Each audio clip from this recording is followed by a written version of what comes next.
So let's start with everyone introducing yourself. So we'll go down this line of your name, role, and just a little bit about your company. My name is Neil Laughlin. I am the Vice President of Infrastructure, Release, Reliability, and Quality Engineering at Auditboard today. I need a new acronym. My original org acronym is out of date.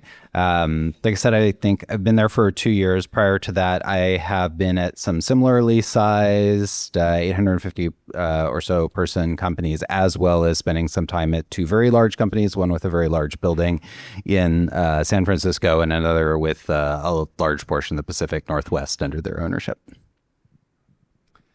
I'm Chris Comerford. I'm Senior Director of Software Engineering at Planet Labs.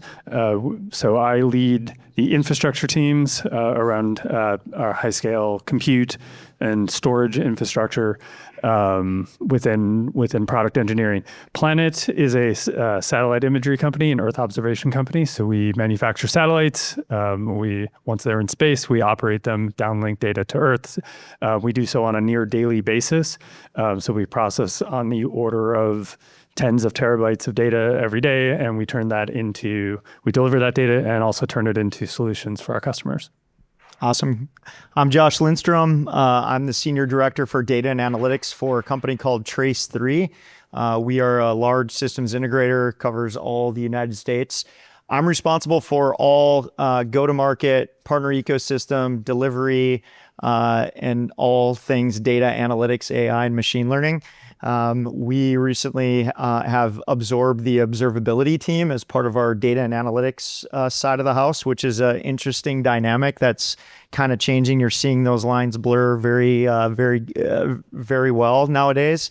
But been doing that and building out the practice over the last 7 years at Trace3. So looking forward to this conversation. Great. So with these questions for you specifically, Josh, when I ask them, it's also to refer to your customers. Yes, and your experience. Absolutely. Great. We're seeing a lot of customers blur those lines too. So not just awesome. Okay, so we're going to start with, and we can answer in any order that you want, is why is observability important to your business? I'll start. So as I mentioned, we're in the Earth observation business. Timeliness is everything to a lot of our customers, whether that is in the intelligence sector where people want to know what's going on at a particular point in time, or in areas like disaster recovery where you want to know what's happening where. That could be a wildfire, that could be a humanitarian disaster, and so. Our ability to know when things are not nominal is really important. And our ability to react and respond to that is entirely built on our ability to see that that's happening. Auditboard is an enterprise software as a service company. It's used for managing audits, risk, and compliance data. And our customers expect us to provide a reliable source of information. They shouldn't have to tell us when we're having a problem with our services. Where we can use observability to understand both the infrastructure and the application performance across a diverse set of configurations, it lets us reinforce the credibility with the customers and ensure that they're getting the value they expect out of our product. Yeah, and I think for our customers, we heard it all across today. Everyone's throwing tools at the observability problem. And one of the things we talked about prior to coming on, our customers, one, it's important. Two, we have so much data, we just don't know how to monetize that and being able to kind of work through that. And so observability is becoming a key essential to the business and to our everyday lives. And so our customers are embracing that. And they're trying to figure out different ways of doing that. And I think the challenge for years has always been, let's throw a tool at the problem. And so you heard a lot today around how Grafana can help solve that problem. We're seeing that happen real time as organizations look at observability frameworks and how to monetize all those data sources. Yeah, I think sometimes observability might be an afterthought when you're designing your services, your products, because it may not be immediately revenue generating, or you cannot tie it to value, which is a little bit of what Matt was saying earlier. So what were some challenges that you faced in your observability journeys? Also, specifically, how did you get buy-in from your organization? I mean, I'll start and let these guys go, but we're seeing a lot of organizations, instead of looking at observability as a thing, but more of a methodology, they're actually putting a framework around that. How are we collecting traces? How are we collecting metrics? How are we collecting logs? And really putting together formalized plans around our methodology as a business. I know these guys are doing kind of that same thing, but those are things that our customers are embracing. They're kind of taking a step back. They own so many technologies and so many tools, and there's a lot of tech debt. How do we simplify that process? How do we make sure that we are formalizing it and really focused in on outcomes and what are those use cases that we can focus and prioritize on? At the same time, what are the data sources that we're going to need in order to be able to formalize this overall platform? And we're seeing that happen in real time. Auditboard tracks risk to the business extremely closely, and the observability tools are at the heart of preventing risk to the business based on performance or reliability issues. We have high confidence that we're delivering to our SLAs based on the data that we're collecting out of Grafana and other observability tools. That gives the company the assurance that we're within SLA, performance is good, customers are generally getting the experiences that they are paying for. When thinking about our journey, I think particularly about our migration to Grafana, and even before getting into the migration, we really underestimated how much convincing we had to do of ourselves that it would be beneficial to consolidate from the handful of platforms we were on to a single one. I think I had people coming at me complaining that like we had just moved to our last platform, which was 7 years prior. Like it was the level of inertia that you can encounter is something that still sticks with me. And it's been 3 years since we went through that migration. Was it Nagios? It was Zabbix? Cricket? The legacy platforms. Yeah. So a really great segue for that. And you were saying you had a hard time even convincing yourselves of the value of observability, and the importance is when you were evaluating your platform of choice and your partner of choice, what were the important criteria in terms of what you were looking for?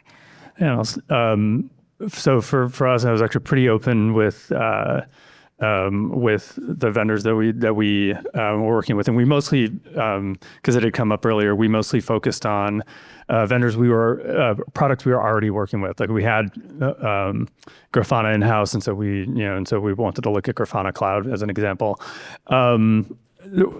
We had a lot of kind of detailed criteria, but ultimately they boiled down to 4 things. Right? Does it do what we want it to do? Is it reasonably cost effective for us to adopt? And then the last 2, I really wanted to pay a lot of attention to. What is the experience of being a user? And then what is the experience of being a customer? And that was really that was a really important aspect, because especially, Planet is a mid-sized company in that like 850, 900 people kind of space. It's easy to kind of get lost in the shuffle if you work with a company that holds you at arm's length, but we're sufficiently large that we couldn't work with, a really small company that might not be here tomorrow. So finding that customer experience that matched where we were was really important. I really like that theme of choosing a partner that will be reliable. We previously had worked with a very expensive company involving a dog. And when it became clear to me that the sales point of contact did not understand my incentives and was not willing to work with me as the observability champion to set me up for success. I know I'm making it a lot about me, but fundamentally, if you're buying from a company It is about you. that does not put you in a position where you're going to succeed with your leaders, you need to find a different solution. Grafana was very attractive because it's a step towards that unified observability platform at a point in time where I believe that has real value as opposed to, say, 10 years or so ago. And it builds on a lot of open source enabled solutions. So moving away from feeling like a prisoner of the dog to somebody that can participate in the broader ecosystem of observability progress. Yeah, we've done a couple things. One, tools rationalization is a good avenue to be able to work through that. An unbiased opinion based on, again, I keep going back to it, but based on use cases. We've really kind of set foot on a path around, look, we're agnostic to the technology. Does it solve this? So that's first. Second, we've really worked with our customers to almost do speed dating. I don't need you to tell me why you're the coolest company in the Bay and that you're the up and coming. Can you solve this problem? You have 15 minutes. Tell us how you can solve that problem. And if we agree with that as a team, both my team and the customer, then that will move you to maybe a POC. The challenge that we have is that everybody gets pulled into POC land, and then you're just POCing a bunch of technologies, and maybe they solve the problems, maybe they don't. And then probably the third one is exactly what you said. And that's, we actually pride ourselves by working with champions. If they're successful, that means we're successful. And I think that gets lost, especially on the vendor side of the house and even on our side of the house. Everybody's jockeying to go sell that one particular technology that we think is going to solve the problem. The challenge is you go make that investment, anybody in this room, now you're stuck for 3 years with that piece of software. And now you're trying to force feed that in to your environment because the investment's already made and it didn't check off. It checked off, 2 of the 6 boxes that I needed, right? So those are the ways that we'd be able to do it. I know this is about observability here, but all of these lessons around evaluating vendors also apply in the AI tooling space, which if you're not being asked which AI development enabling tools you should buy right now, I am very surprised. Are you reading my cards? Because we're now going to talk about vision and innovation. And so, topic everyone's asking us these days about AI. It's definitely here. It's not going anywhere. It's changed the trajectory of where we're headed as a world, a society, everything, business. And so what are the next developments in your vision for observability? Like, what's the future state you're going towards? I really want to hear how Josh is approaching this. So one of the things that we're seeing, and all the OEMs are building AI factories with NVIDIA. So HP's got their private cloud AI, Cisco's got their secure AI factory, Dell's got their AI factory.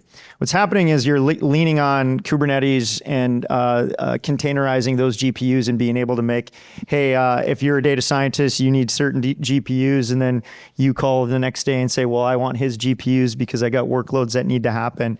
You're actually seeing observability tools embrace that, and so that you can orchestrate how many GPUs that are being moved and how to work from there. That to me is one of the avenues that we're seeing embrace that. But I like what Chris was saying, embrace the user. And I think what ends up happening in all of our conversation is the executive level is saying AI, that mid-tier level is like, we got to do something, and everyone's forgetting about the users and the folks that are actually entrenched.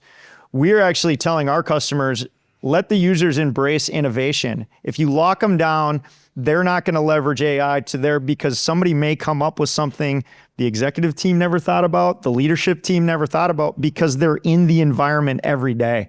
And to me, that is what we're seeing as far as like what I'm looking at. We want to take the chains off, mainly security, but chains off of our users and our everyday folks that want to lean in on AI so that they can innovate and now can bring different ways of embracing things, and productivity now becomes they're even more productive so that they can go accomplish more things. And those are the areas that I'm seeing happen real time. I keep saying real time. Sorry. Playing on that a little bit around that that user and that user experience, that engineer experience.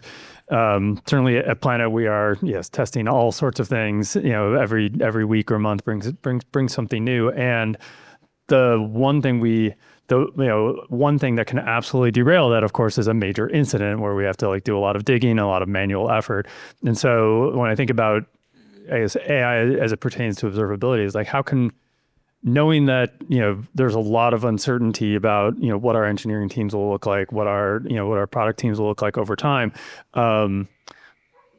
probably we can we're always kind of looking for where can we gain efficiencies on the base, right, or on our operations. And I think when I start to think about that, can we finally realize, some of the dream of self-healing? Can we certainly use automation in more intelligent ways? I was looking at what is now resource graphs, and like how do we pull together sources of data that we didn't used to be able to do easily, and now we can, and just drive down the amount of time we spend, and therefore the amount of cost we spend on those, and turn that into more innovative activities. Is that more from the executive level of what you're looking for, like more of the agentic experiences, or you're talking about from the user that's what they want?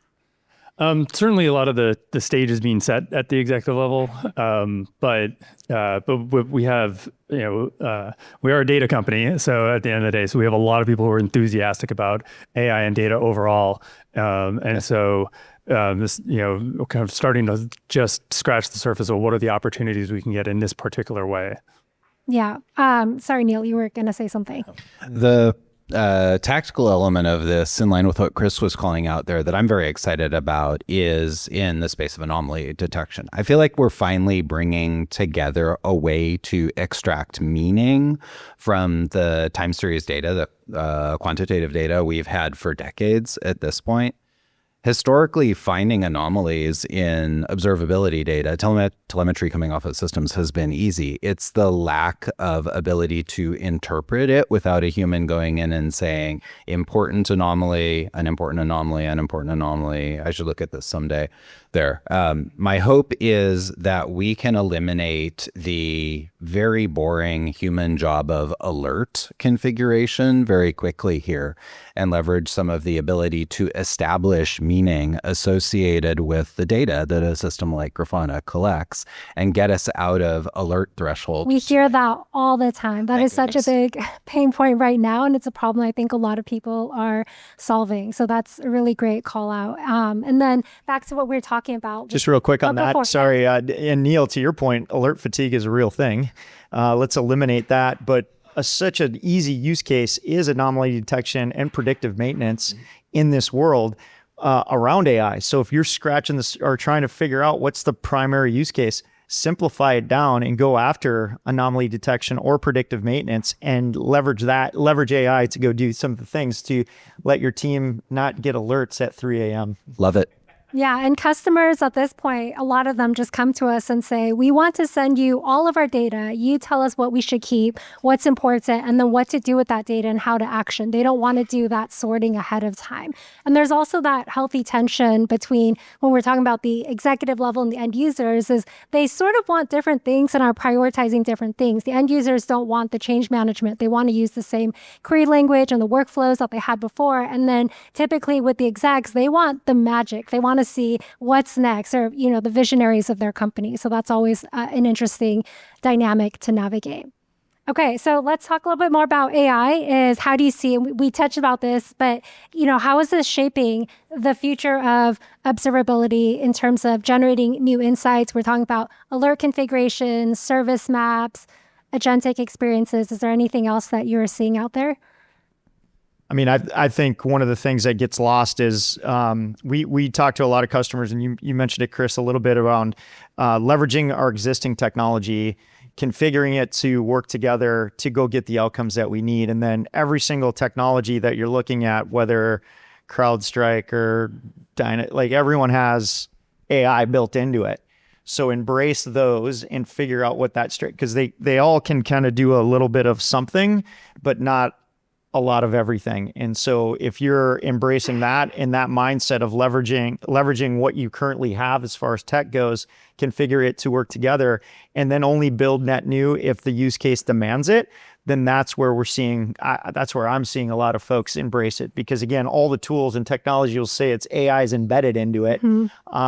Let's not try to, solve all the world problems. Let's go solve one. Yeah. And then let's go see what kind of tools that we already have in existence that we can bring together, and then lean on Grafana to be able to get that true observability, particularly in the cloud and some of the AI things that you guys are working on. How do we go do that and kind of make it, holistic?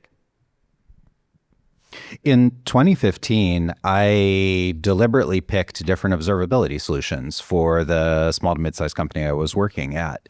because in the time series metric space, there was a better product on the market that didn't do logs. On logs, there were best or most affordable products. Synthetics, same story.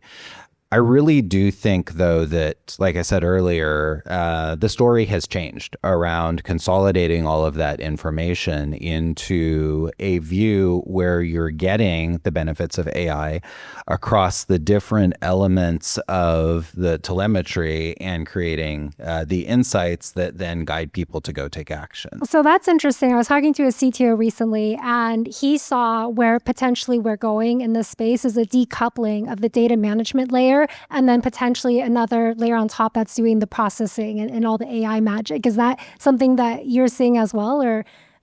I'm hoping you'll solve that problem for us. We're trying, yes. Well, I mean, again, what do you need to do AI? You need data. Exactly. Well, you need power and data, but you need data. And we had one customer that was trying to do predictive maintenance on milk machines, didn't have any time series stamp to figure out like when the timing happened. You need that right data source to be able to solve that use case. And I think that's become the challenge. And especially everybody in this room, you have access to the data or your data. You don't need to go after a bunch of different things, but do you have the right data to actually do AI? That's a key area. That's a great call out. I would say one of our biggest challenges across all of the companies I've worked at is product thinking around observability. The developers will learn the tools based on available time and incentives. If they're assigned to solve a problem where observability is the key to it, they will go and they'll learn Grafana and they'll dig in on PromQL and other tools. It's the product side where I think we struggle with the base understanding today. And as our experience with like observability tools moves from like using PromQL to simply asking it questions and having a conversation, the more we're capable of kind of shifting away from, this is an engineering tool to this is a part of our business toolkit. What do you mean my milk machine needs to report a timestamp is an example there of something that needs baked in. So let's do one more topic, and then I do want to open it up for questions for the room. But you had mentioned, I think it was you, Neil, you wanted to bring up the Conway rule. Was that about I think I covered that, but Okay. essentially in looking at how to structure your observability function, look at how the group works in general. If you really have a AWS style, you build it, you run it, you have hard contracts with other teams, you're going to have to bed that observability expertise across all of those organizations. I liked hearing the 70% observability center of excellence statistics. That's viscerally what companies I've talked to feel like would have as the best approach. Awesome. Thank you. Let's do one more let's talk about if you could leave the audience here with one key takeaway, biggest lesson learned in your observability journey, what would that be? I think it's really been a big theme today, right? The importance of getting the migration right. And that migration is all about the people much more than it is about the technology or even the data movement. I mentioned kind of the inertia that we faced at Planet. The other thing that we really underestimated was the extent to which we really needed to make it easy for people to migrate. So we went through a process. We started with, we're putting out a lot of information. We have we have runbooks. We have easy how-tos. Then we built a library to leverage existing OTel capabilities. And then finally, we went to every single team and scheduled time with them to first orient them and then, do a working session with them just to get alerts and dashboards migrated. But we kind of, I would say a lesson learned is because we stepped through that, it ended up taking a lot longer. I was thinking about this during Mike's presentation about 60 days. Like we probably could have done this a lot more quickly had we thought about that at the beginning.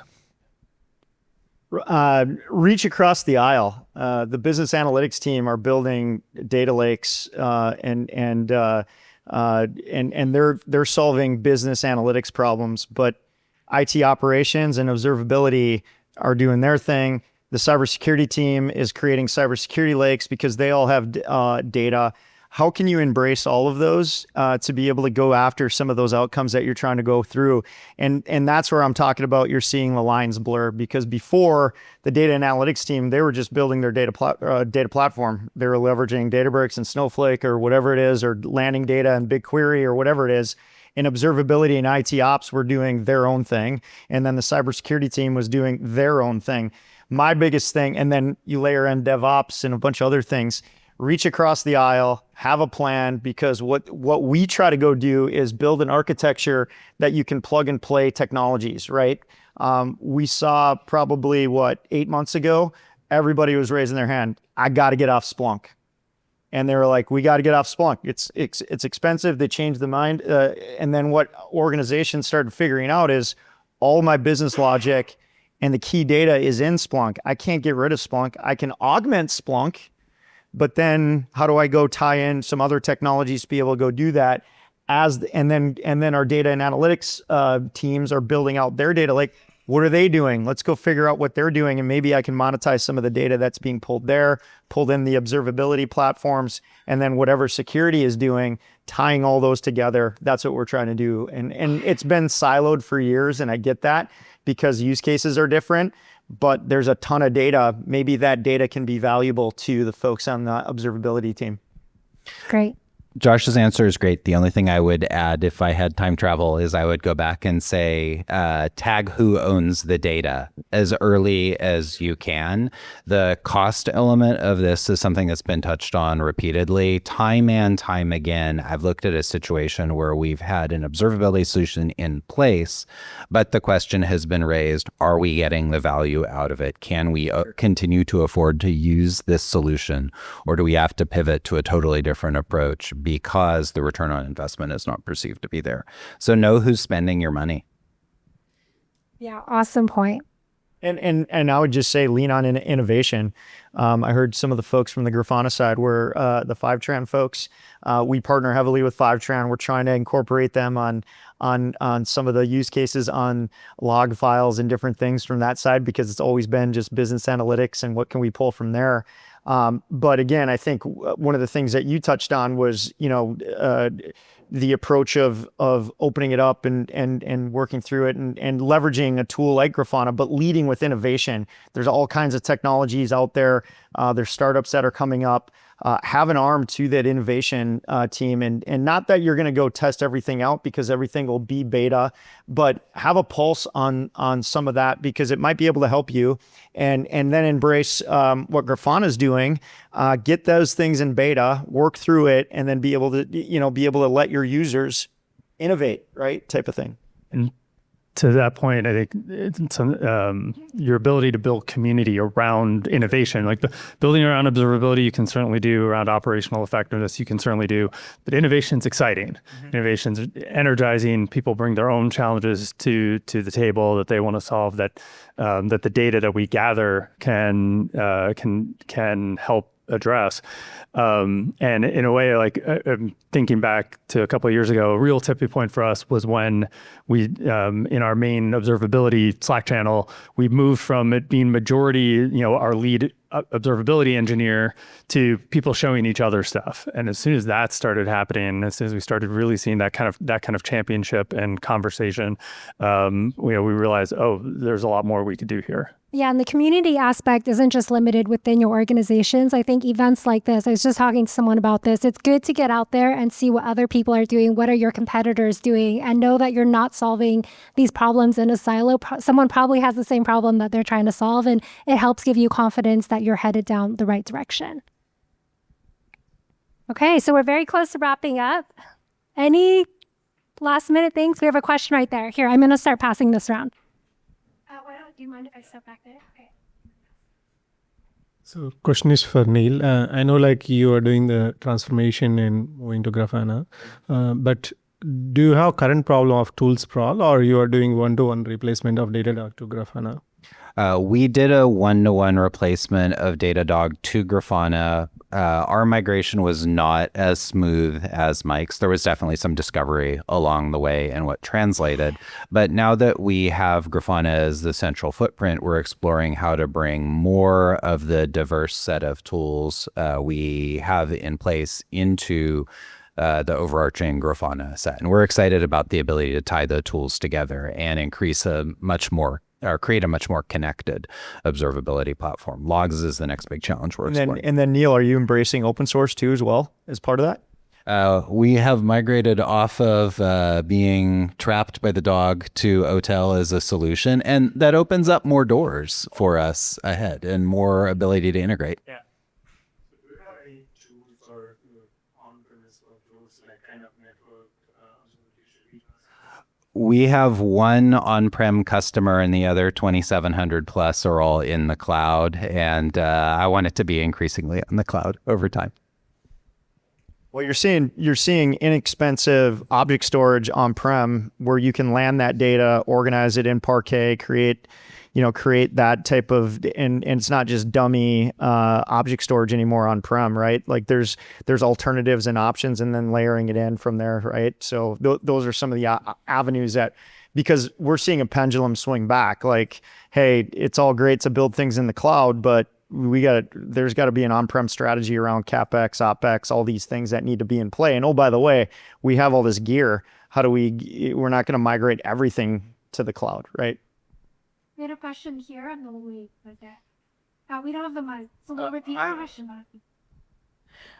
So thanks for sharing all the experiences. We had great sessions and great insights. So one question which I have is, we have great tools for observability, like metrics, logs, traces. Grafana does it all. There are very few tools for AI ops, and it gets even difficult to build AI ops tools when your log metrics and traces are not at the same place.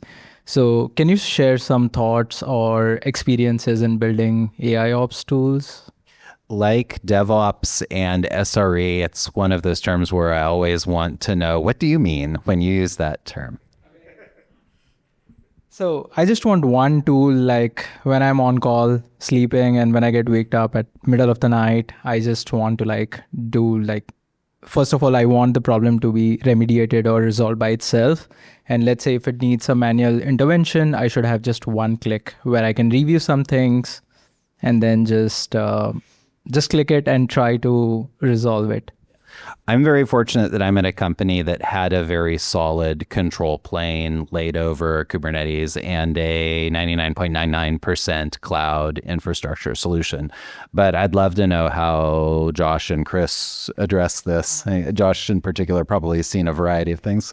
Well, again, to your point, like, what do you mean by AI ops? And that's really just that automation. You're seeing organizations embrace almost like, call it like enterprise search technology to be able to like gather that info so you can, again, predict as much as potentially you can.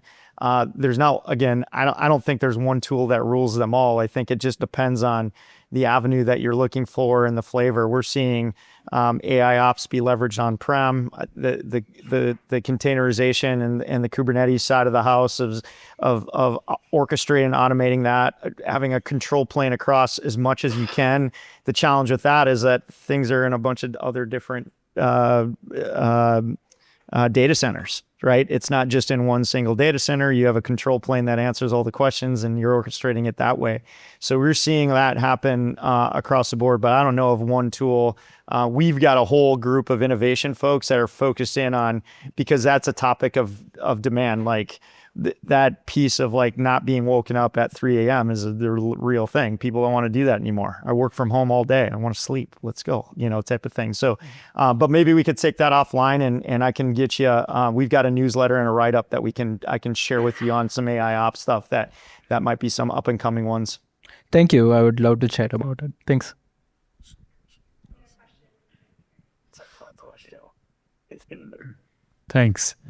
Thanks for an interesting discussion. What's been your experience in calculating ROI or some kind of value for prevention-related technologies?